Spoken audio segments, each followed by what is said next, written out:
জুবিন দায়ে মোৰ ভৰিখন মানে মোৰ ভৰিখন চাওঁ বুলি ক'লে। তাৰপিছত মই দেখুৱালোঁ। তেতিয়া জুবিন দায়ে মোৰ ভৰিখন চুই চাইছিলে।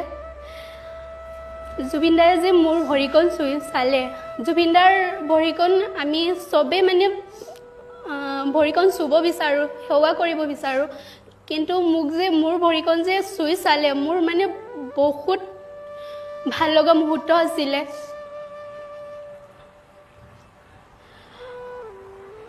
বহুত দুখ লাগিছে আজি জুবিন দা যে আমাৰ মাজত আজিৰ পৰা নাই।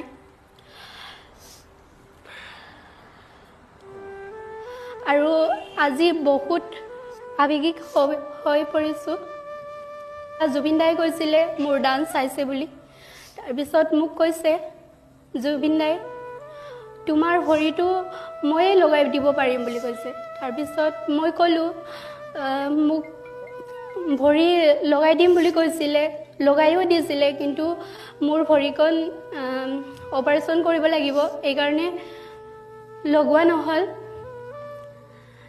খুব ভাল পাইছিলোঁ জুবিন দাৰ গান।